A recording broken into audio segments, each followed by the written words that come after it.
on the air with news about your money, or maybe your parents' money, or maybe the money for your future kids, with a campaign promise kept by President Biden, canceling $10,000 to $20,000 in student loan debt. This is something that's going to help millions of Americans. So why aren't more people celebrating? The breakdown of what it means and a look at how borrowing for college has exploded into such a crisis for this country. Plus, more devastating rain causing flooding right now in Mississippi. We'll take you there live to show you what it's like on the ground. And in the next couple of hours, the chief of Uvalde Schools Police may end up fired, with furious parents expected to pack tonight's school board meeting. We'll talk about why some in town say they may not let their kids go back to school at all. Plus, can magic mushrooms help alcoholics? A new study says maybe. Why scientists think psilocybin could be effective against addiction. And an L.A. jury deliberating right now. We're learning this right as we're coming on the air in a civil case filed by Kobe Bryant's widow after days of really compelling testimony. We're going to answer your legal questions on this later on in the show. Hey, I'm Hallie, and President Biden is putting billions of taxpayer dollars towards helping people pay off their student loans. It is a huge move. It is a move that's been months in the making, something that will affect more than 40 million Americans. They're going to save money. They're going to save thousands of dollars. So why aren't more people psyched about this? It's like a Goldilocks conundrum. Some people want more, some people want less, and the White House says what it's doing is just right for now. So what are they doing, and how does it affect your budget? If you make less than $125,000 a year and you have a federal student loan, you're going to get $10,000 of it canceled, wiped out. If those loans are Pell Grants, that goes up to $20,000. For any other loans, you have until December 31st to start paying them back, but only up to 5% of what you make each month. The president, in just the last couple hours, saying this will give some breathing room, he thinks, for people trying to live the American dream. An entire generation is now saddled with unsustainable debt in exchange for an attempt, at least, at a college degree.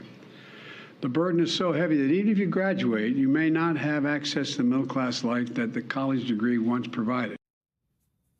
So the top Senate Democrat, he likes this plan. He's down. Chuck Schumer, even though he and other Democrats wanted the White House to cancel even more debt. But Republicans, not so much fans. Minority Leader Mitch McConnell calling this socialism, saying the policy is astonishingly unfair. I want to play you part of my conversation that I had with White House Communications Director Kate Bedingfield just within the last couple hours. Watch. Why should people who did not go to college or who paid off their tuition have to foot the bill as taxpayers for those who do have loans? Well, as you heard the president say, he's never going to apologize for helping working people, for helping middle-class people. And that's what this does. OK, so what do you think? You, voters, our friends at CNBC are out with a new poll showing about a third of people don't want any loans forgiven. A third want loans canceled for everybody, and a third want forgiveness for people who need it. Here's the thing. Most people with student loans have way more than $10,000 in debt. And that's partly because tuition is so expensive, as one NYU student with debt told our Ellison Barber. I'm glad I'm taking $10,000 off of what I have out right now, but at the end of the day, I don't know if if it should stop there.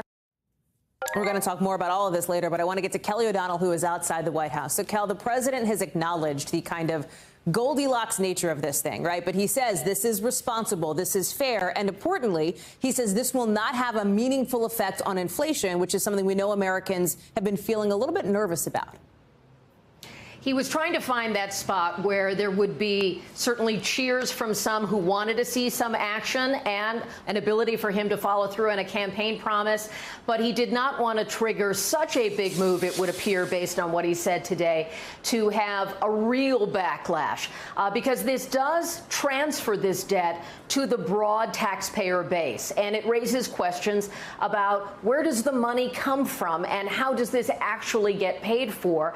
And does it actually do anything to change the high cost of higher education? So there are a lot of questions that still go forward, but they believe that when you balance all of those issues, that doing something to help ease the burden on some families and individuals is worth doing it, and worth doing it now, going into the midterm elections at a time when prices have been higher, coming out of the COVID period, and for all of those reasons.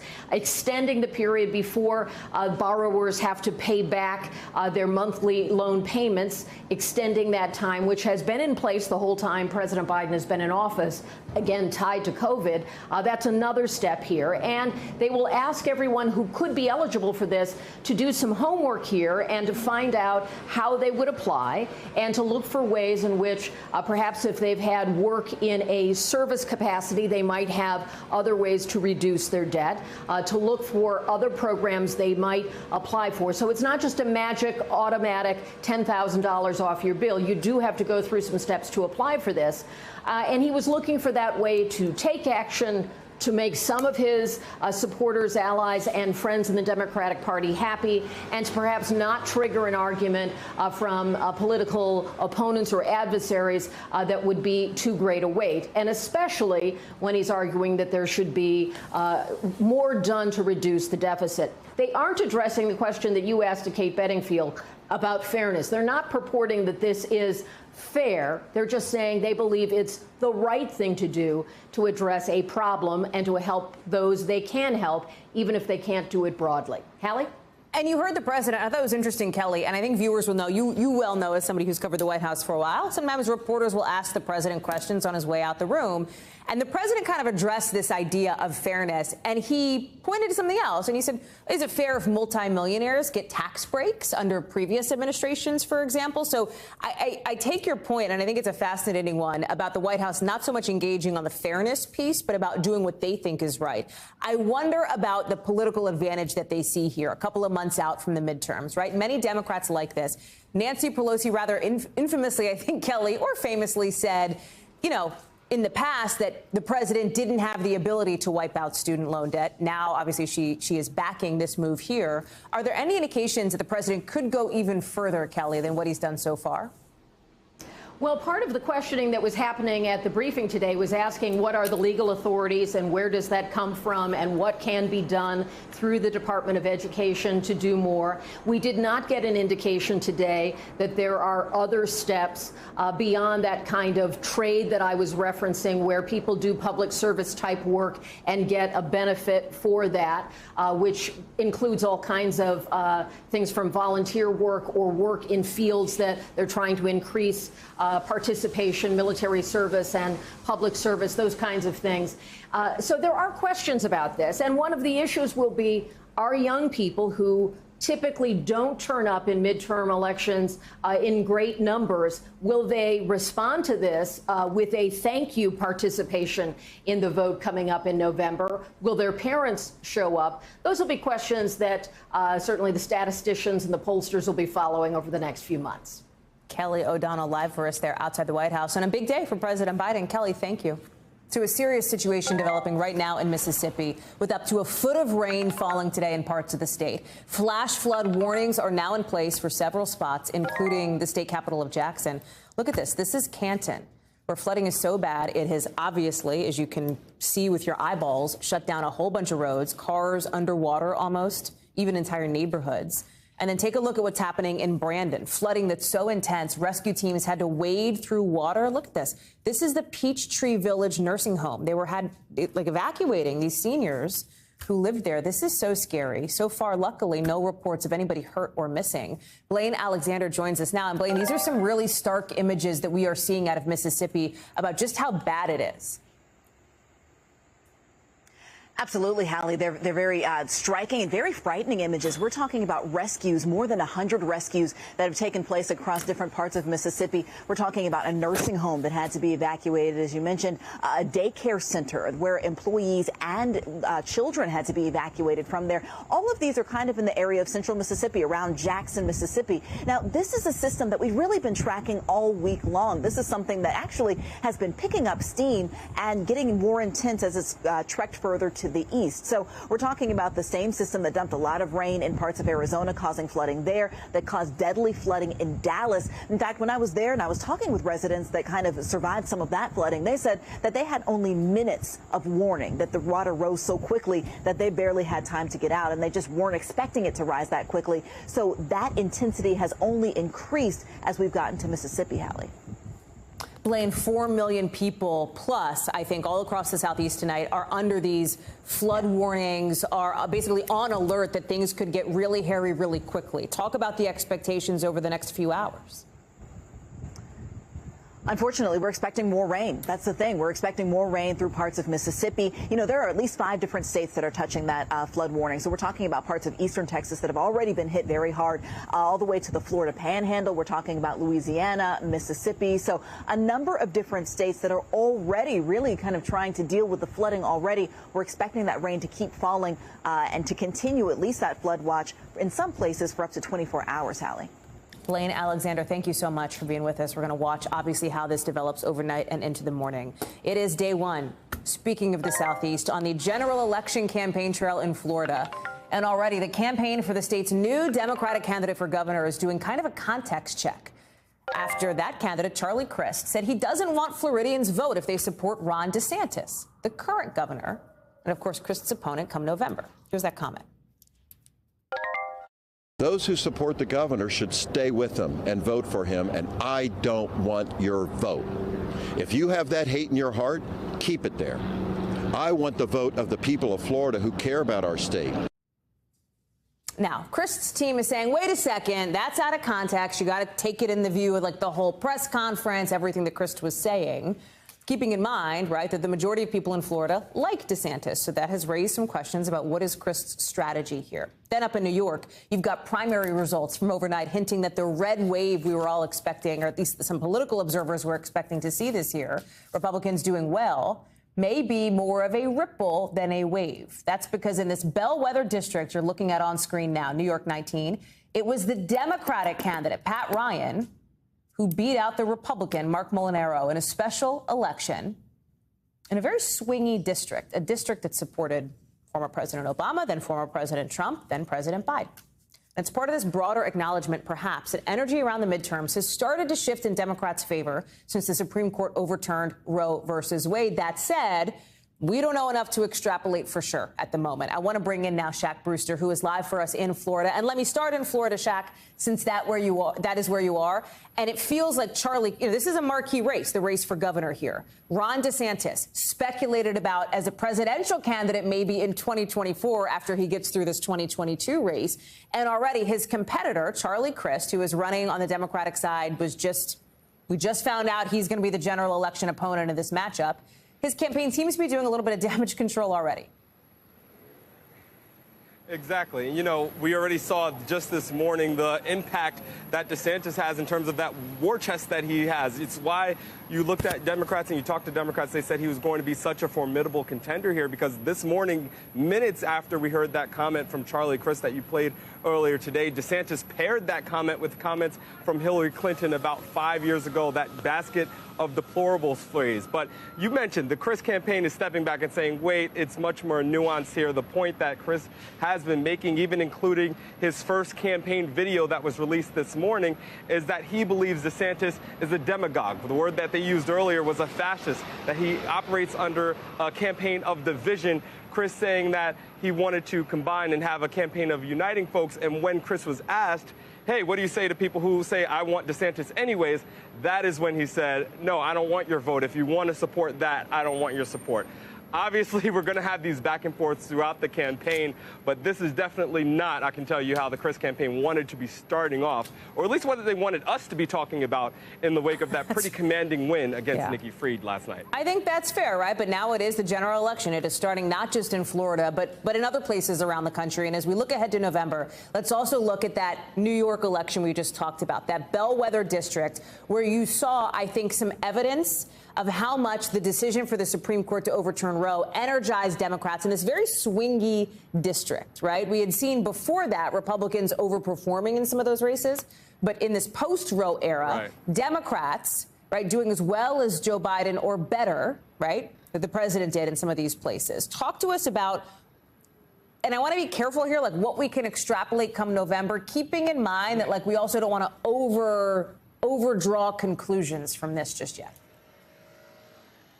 Yeah, and what you're hearing from Democratic officials and consultants, they're saying that, look, this means that there's a chance that our losses won't be as bad in the midterm. So that's how they're framing it. They're not saying, oh, we're going to guarantee, they're guaranteed to win the House at this point. But they're saying this means the situation, the environment is not as bad as it once was. And the reason why we're using this district, the reason why they're looking at this district so heavily is because this is a district that Obama won, that Biden won, that Trump won. It has swung back and forth, and for a Democrat to be able to win in this special election, they are drawing some optimism from it. Listen to how the Democratic candidate, now or a soon-to-be congressman, how he put it earlier today. Listen to Pat Ryan. Our community came out. They sent a loud and clear message that freedom and choice were on the ballot, that democracy was on the ballot, and when those fundamental rights and freedoms are at stake, people show up. Throughout the campaign, he was emphasizing abortion, something that Democrats say will fundamentally change things as they look ahead to the midterms. Shaq Brewster live for us there in Florida. We look forward to more of your reporting for the many days to come before the midterm, Shaq. Thank you so much. Speaking of the midterms, there's that high-stakes Senate race in Pennsylvania, and boy, has that gotten rather dramatic, because you now have Democratic candidate John Fetterman hitting back after the Oz campaign, his competitor's campaign, told Business Insider that Fetterman wouldn't have had a stroke if he had eaten his vegetables. Fetterman tweeting, "I know politics can be nasty, but even then, I could never imagine ridiculing somebody for their health challenges." That tweet coming the same day that a group of 100 doctors called Real Doctors Against Oz dinged the Republican candidate, Oz, for what they're saying is inaccurate medical advice that he's given and a below-the-belt attack on Fetterman. Fetterman's stroke in May, remember, kept him off the campaign trail for about 3 months this summer. He only came back, just within the last couple of weeks here. The Oz campaign tells the Daily Beast they were not making fun of Fetterman, just giving him good health advice. Of course, anything related to a vegetable, was really triggered by that viral video that you just saw, where Oz called a veggie tray a crudité, was buying asparagus and tequila for such a crudité platter. Anyways, world of politics, lots going on. Also, lots going on down in Texas, in Uvalde specifically, where in just a few minutes there's going to be a big crowd for a big meeting because of big anger at Pete Arredondo. He's the Texas town's controversial school police chief. And tonight, the school board is going to decide, does he keep his job or does he not? Arredondo has taken much of the blame for that police response to the May 24th massacre that killed 19 kids and 2 teachers. The town put Arredondo on unpaid leave back in late June. A couple weeks later, remember, he resigned from the Uvalde City Council. This hearing's been pushed back twice by almost a month at the request of Arredondo's lawyer. For his part, Arredondo has said he did not believe that he was the incident commander on that day. But the families of victims, like the grandfather of 11-year-old Layla Salazar, who died in that massacre, they want to see more. They want accountability. If this isn't enough reason to get rid of Pete Arredondo, I don't know what is. He should be held responsible for what happened. There should be charges against him. Gabe Gutierrez is following this story for us. Gabe, obviously, the fury, the anger is very real. Can you walk us through tonight? Because it doesn't seem at this point like folks are anticipating many surprises. Yeah, that's right, Hallie. Well, as you said, this meeting has been delayed several times, and the school superintendent here in Uvalde has actually recommended the firing of Pete Arredondo. So the expectation is tonight, at least from many of those families, is that he will, in fact, be fired. And this comes 3 months to the day after that massacre. And again, as you said, Hallie, that he has said before that he did not think he was the incident commander here. He had been placed on leave before, but we're expecting that tonight that he will be fired, Hallie. Tell us more about what families are saying, because I was struck by one, I think it was a father in the school district, who told our colleagues at Telemundo his kids don't want to go back to school. His kids do not feel comfortable going back to school as we now sort of start the back to school season in Texas and around the country. I think about that, and I think about what comes next for this district. We know that some of the families have filed billions of dollars in lawsuits against the school district just recently. And then this other broader investigation is happening into how this went so wrong, how this response to an active shooter was so botched that it led to the deaths of these little kids. Yeah, Hallie, there's a lot going on here. And in just a few weeks, the school year is set to begin in Uvalde again. But, you know, they won't be going back to that elementary school. There's some discussion about, you know, whether they might do virtual classes for a time or might share, you know, space potentially with some other districts. But as you said, the school district, law enforcement agencies, rather, will be facing, you know, a slew of lawsuits. One of them could be a precursor to a class action lawsuit. As you said, you know, $27 billion class action lawsuit potentially over this shooting. And, you know, there is so much frustration here among parents. And you mentioned that parent who spoke with our colleagues over at Telemundo. Let's take a listen to what that parent had to say. Los niños están bien asustados. Mi niño y mi hija también no quieren ir para la escuela. Dice que si los policías están ahí, como quiera no van a entrar. Si algo pasa, van a estar. You can just imagine, Hallie, the trauma that these kids are having to deal with at this point as they prepare to head back to school. But again, the news tonight, the expectation is that Pete Arredondo, his fate could be decided at the school board meeting tonight. Parents in that community say that his firing might be too little too late, but they're hoping that it happens tonight.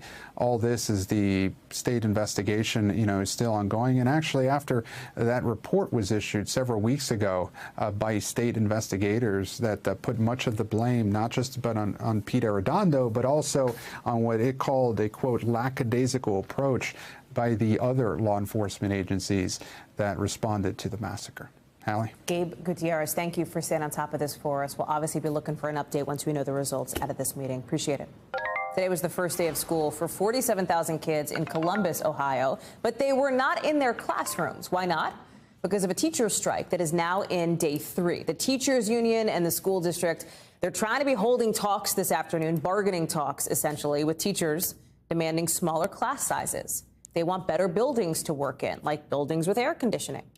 And it comes to school districts across the country are facing a crisis when it comes to teachers, a shortage. Why? Because of factors, according to the Washington Post, like pandemic-induced exhaustion, low pay. And some educators sense that politicians and parents have little respect for their profession in the middle of this escalating educational culture war. As for the kids in Ohio, the students there, they are starting school online, taught by subs and administrators. The district says it has 600 substitutes working remotely today. But think about the numbers, 600 subs. Typically, they'd have 3,300 teachers, right? Think about that mismatch. NBC's Maggie Vespa is joining us now. So, Maggie, let me start with the latest, which is I think talks were supposed to be happening this afternoon. Do we have an update? Is this strike going to stretch on longer, or have they come to some kind of informal agreement yet?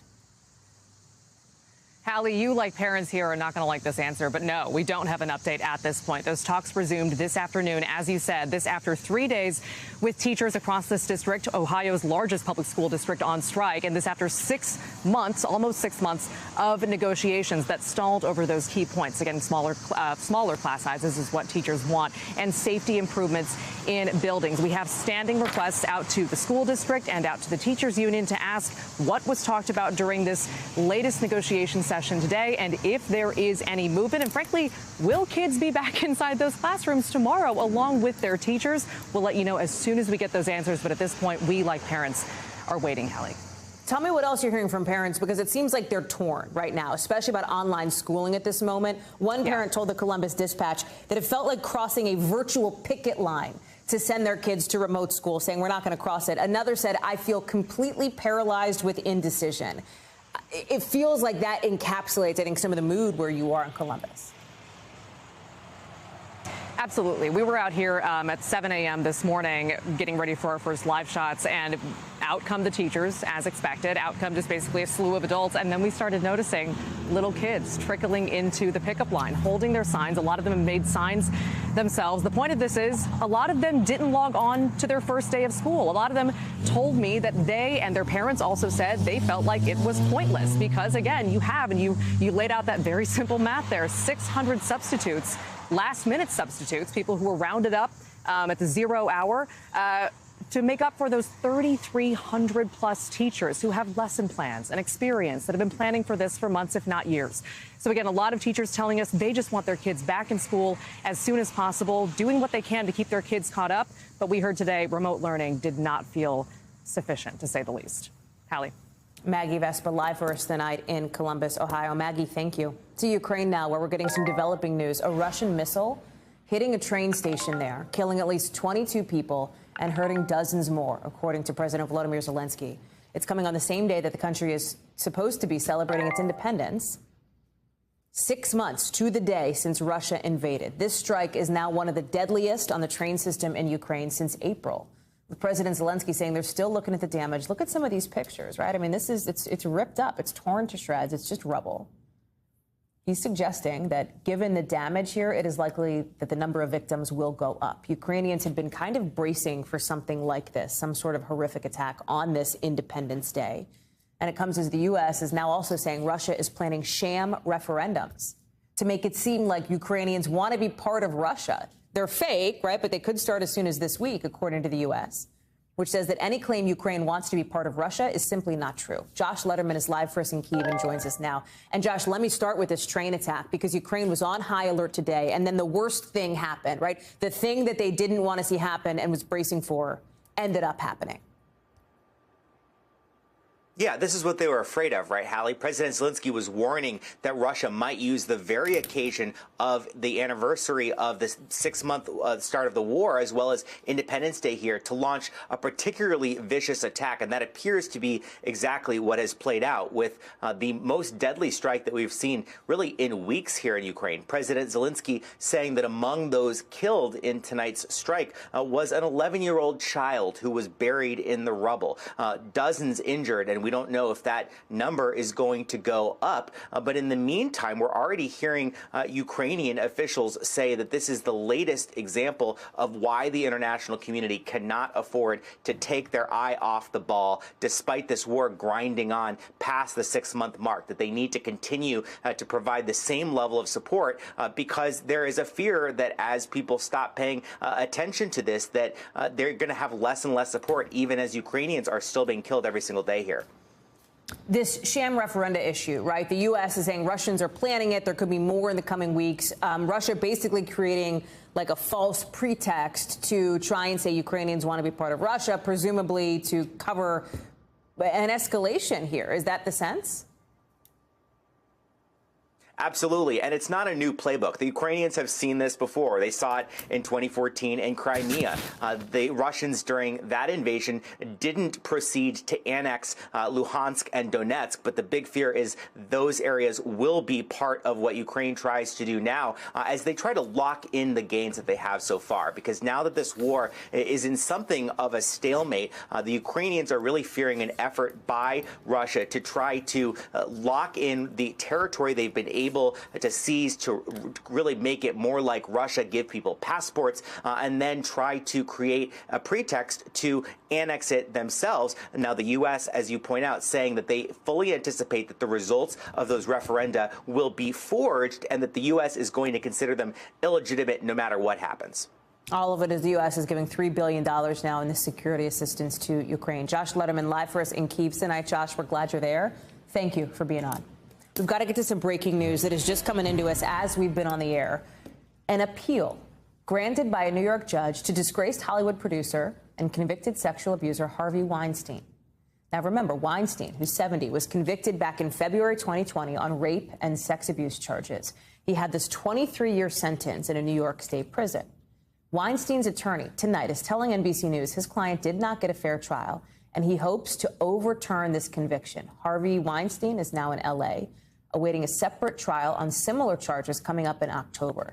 So as for this appeal, listen, you got oral arguments. Those are set to start next year, potentially. It is a long path, but it is obviously some significant developing news as it relates to an incredibly high-profile case that a lot of people were watching very closely at the time. We're going to keep our eye on that, but we also got more coming up, including the Biden administration talking COVID boosters for the fall, right after Labor Day, actually. So do you need one? Who should get one? We'll talk about that coming up. Plus, a new study shows more people are smoking weed, and one age group's marijuana use is at an all-time high. Who's smoking the most? More on that coming up.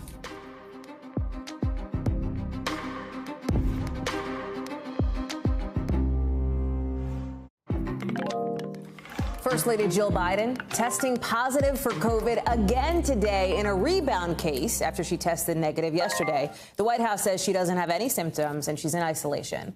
An official telling us President Biden tested negative. He'll still mask up for 10 days because he was in close contact, of course, with his wife. And with colder months coming around the corner, sources tell NBC News the FDA is planning to authorize new versions, updated versions of the Pfizer and Moderna COVID boosters soon, targeting specifically subvariants of Omicron, BA4 and BA5. This is like the vast majority of cases in this country. Look at it, 89% come from BA5. So what's the procedure here? Once the FDA signs off, the CDC will bring in its advisory panel for a meeting at the end of next week. And then the CDC director can give her okay, meaning maybe the day after Labor Day, you could see these updated boosters ready to go. Dr. Natalie Azar joins us now. So should we get them, Dr. Azar? Like, is this something that everybody should do ahead of the fall season, back to school, as we also get our flu shots? Well, so, yes. I mean, so I think that the analogy to flu shots is a fair one. And I know that there's, a bit of concern about the fact that we don't have any human data on these particular boosters. But I would, argue back that with the flu shots that are updated every single year, we don't study it in clinical trials before we offer it to Americans. And let's just remember, too, that the mRNA technology really lends itself to this expedited modification to get these updated strains.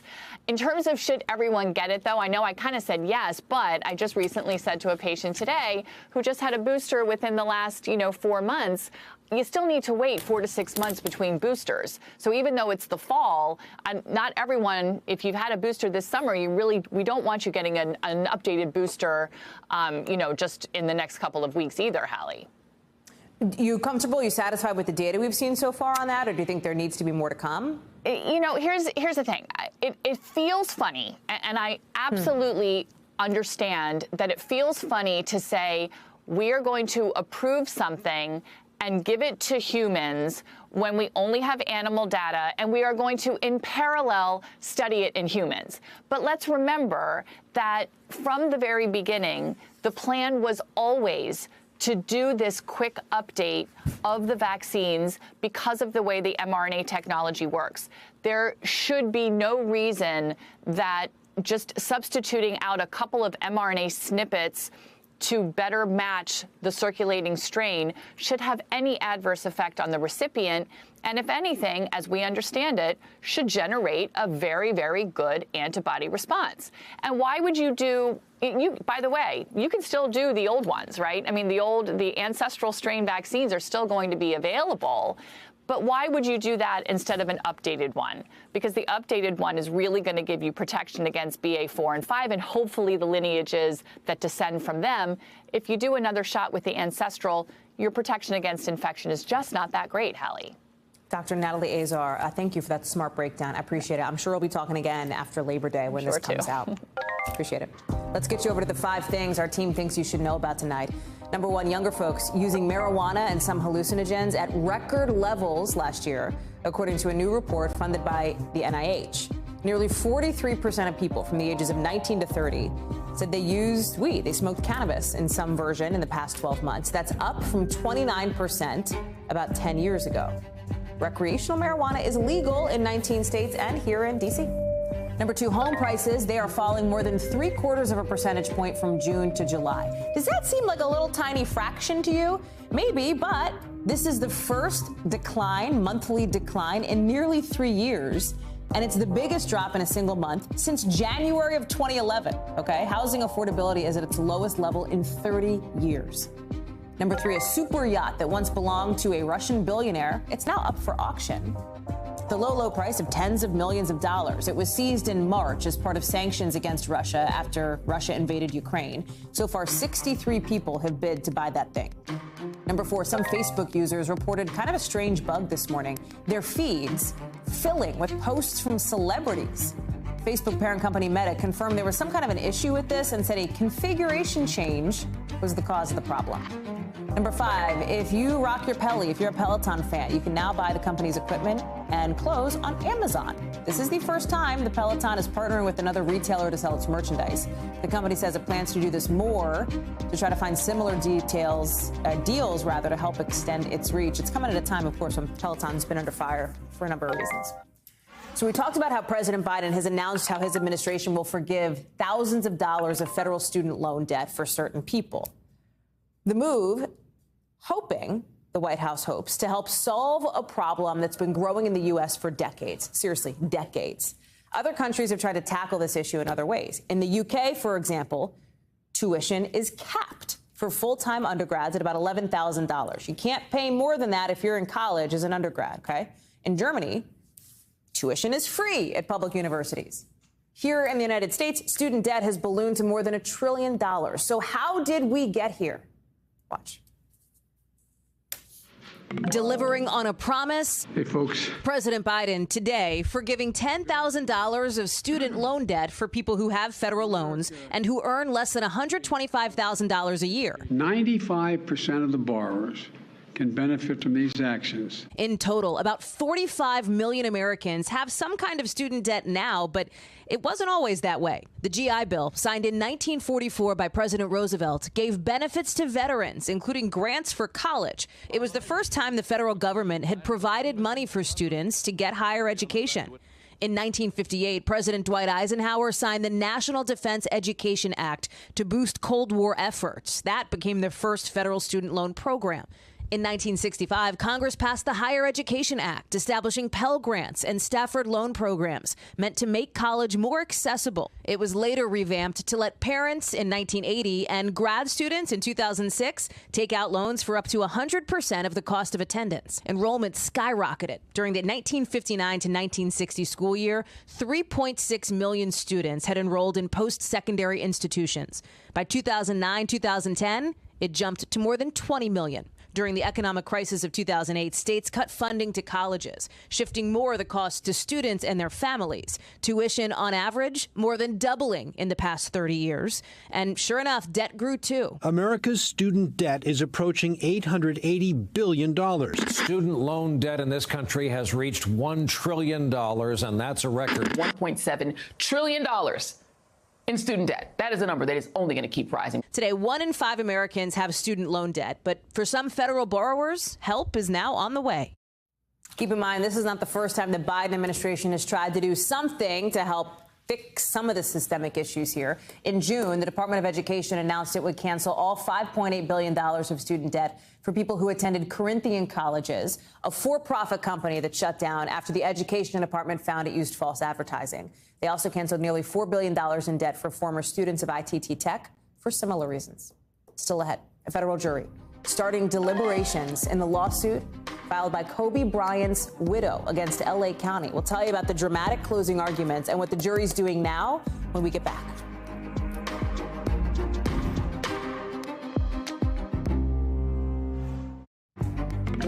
Tonight, a federal jury in Los Angeles is deciding whether L.A. County was negligent and invaded the privacy of Kobe Bryant's family in a case involving pictures taken at the scene of that 2020 crash that killed Bryant and his daughter Gianna and 7 others. We're only going to show you that scene one time. I'm sure you remember it. Attorneys for Vanessa Bryant, Kobe's widow, say that images were taken of this site as souvenirs and shared with the public, while the defense says the photos were a necessary part of the investigation into the crash site. They say they've since been deleted. Vanessa Bryant and Chris Chester, whose wife and daughter were also killed in this crash, they're suing L.A. County for millions of dollars for emotional distress. And it comes as the city celebrates Mamba Day today in memory of Kobe. It's August 24th, right? 8/24. The 2 numbers that he wore as a Laker, with L.A. unveiling the mural that you see right here. Joining me now is Danny Cevallos. And an emotionally charged moment, I think, in Los Angeles, and so much attention, of course, on this case as it relates to privacy and Vanessa Bryant and her family and what she has gone through. Break down Break down the claim that is being made that the sharing of these pictures violated the victim's constitutional rights here. The theory of liability is based on federal law that allows a private plaintiff to sue the government, in this case the sheriff's department, for harm, constitutional harms done to the plaintiff.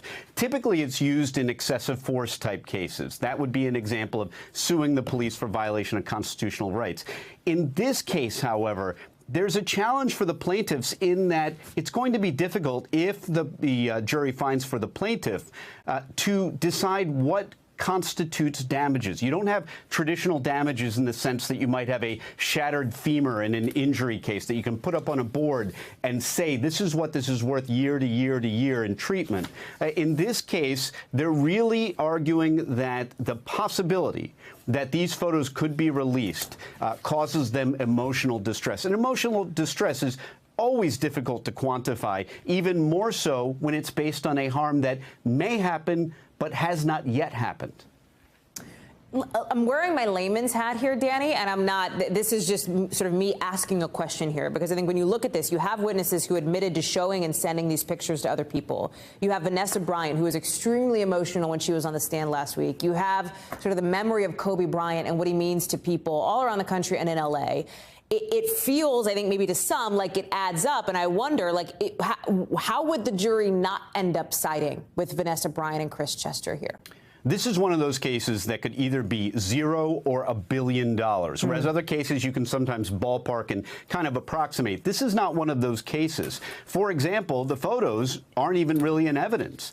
If they still exist, no one's admitting it. And the damage is something that was relayed to them after they were allegedly, these photos were allegedly shown to other people. But they haven't been publicly disseminated in the sense that they're on the internet and everybody can look at them. Again, the damage alleged is speculative in that it could happen. It could be really awful. Someday these photos could emerge and just devastate this family.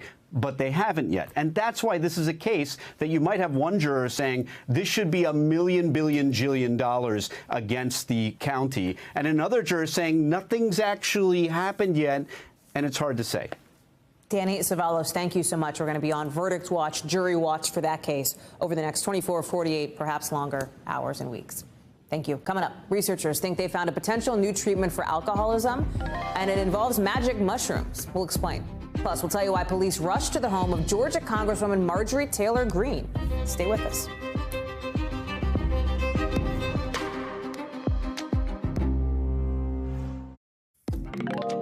NBC News covers hundreds of stories every day, and because you couldn't possibly read or watch or listen to them all, our bureau teams have done it for you. This is what they tell us is going down in their regions in a segment we call The Local.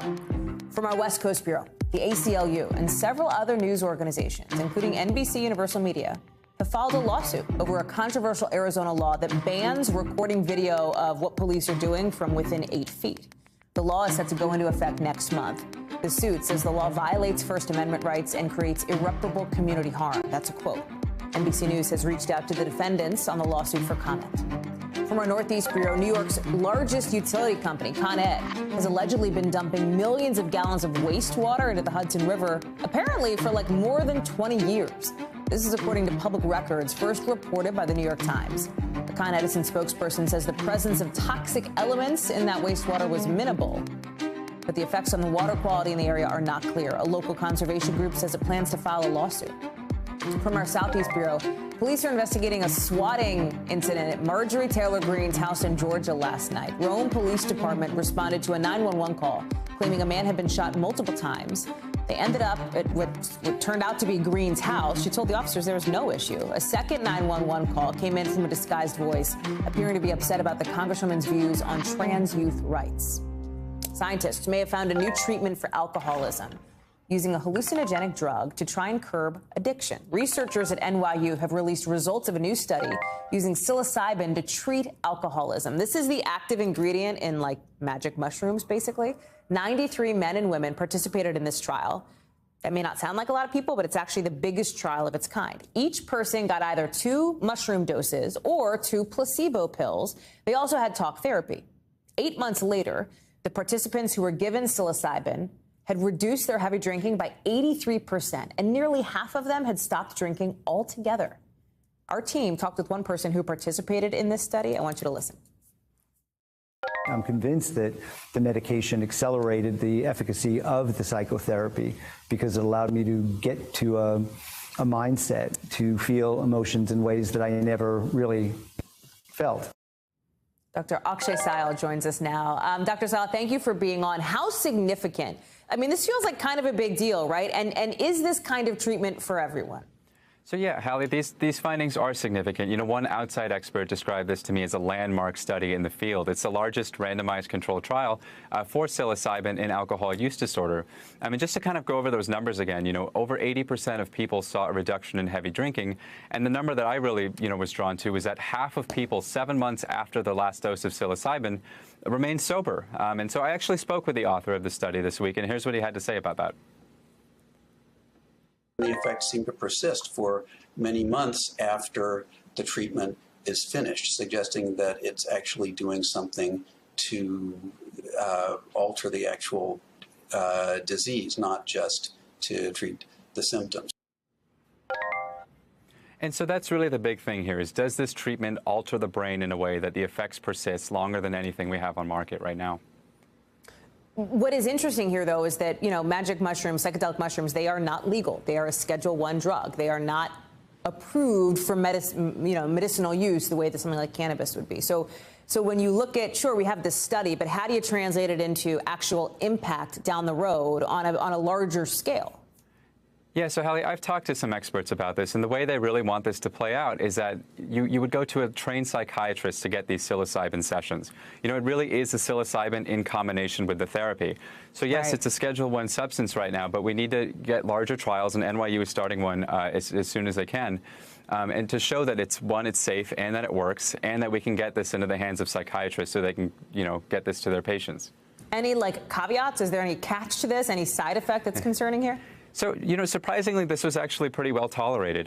This was, as you said, about 100 people, so it's not a terribly large study. But, in this study, the main side effects were really like rises in blood pressure and heart rate. A lot of people who took psilocybin actually got a headache. But overall, it was pretty well tolerated. So we'll wait those larger trials to see, if that stays the case. Dr. Akshay Syal, thank you so much. Good to see you. Appreciate it. Thank you. 30 years ago today, a devastating Category 5 hurricane slammed into Florida, and our Kerry Sanders was there, reporting through just the worst kind of conditions. He's our backstory tonight, telling us what it was like that day and how covering hurricanes since then has changed. Stay with us.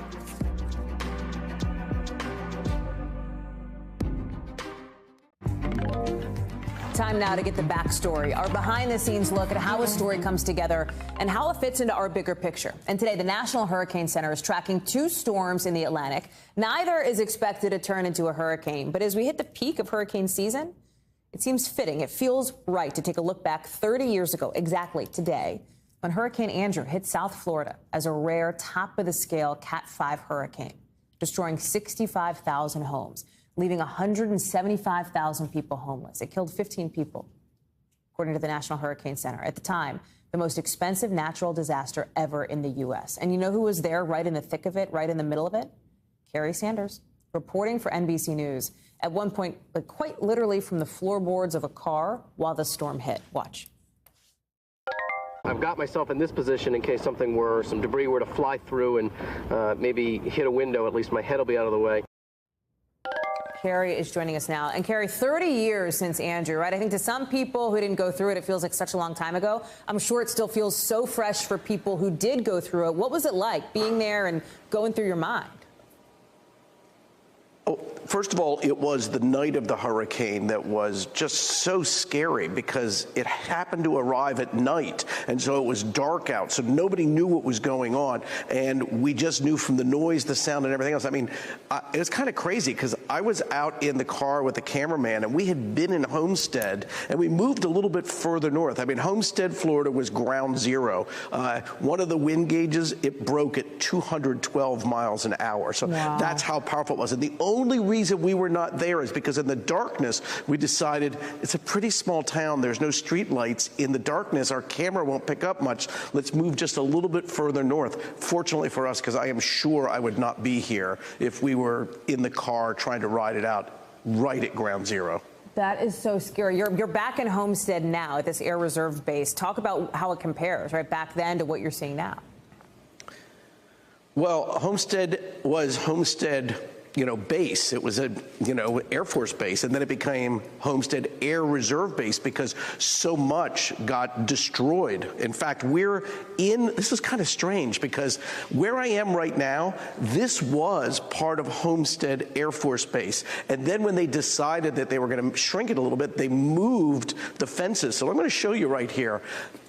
It just feels like I'm in a museum because this building here, this was one of the destroyed buildings, and you can see some of the devastation that remarkably is here. I mean, this is just abandoned. It's kind of hard to explain. We are really in a remote area off the base, but to see this kind of stuff, like, the building, I mean, there's parts of it in here, obviously, there's been some vandals that came here and did some graffiti and everything else, but to see that there are still a few buildings remaining 30 years later, I mean, I didn't know about this building until today. One of the folks on the base told me about it. I was like, wow, this is, just to be here and feel this kind of reminds you of the moments after the hurricane. But of course, it went on for miles, mile after mile after mile, the devastation, Hallie. The other kind of crazy thing, Carrie, is there was no social media back in the day. It's not like people instantly knew how bad it was. It took a minute for the word to get out.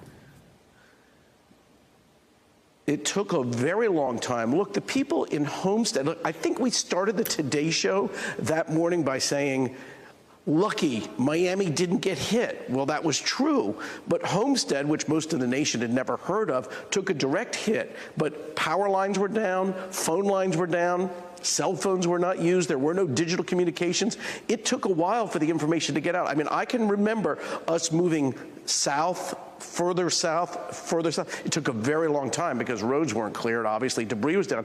And the further we went south from Miami, the more we realized, oh my God, it's like a movie scene. It cannot be. And yet it was worse and worse and worse. And I think the real story here is a Category 5. There's only been 5 that have ever made landfall in the United States. A Category 5 is truly catastrophic. And while they have improved the building codes and there's all types of improvements that have been made, a Category 5, if anybody hears about a Category 5 or coming towards them, evacuate.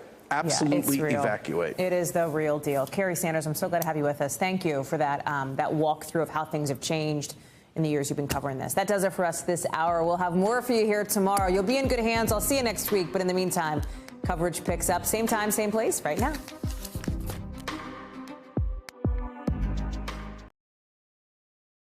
Thanks for watching our YouTube channel. Follow today's top stories and breaking news by downloading the NBC News app.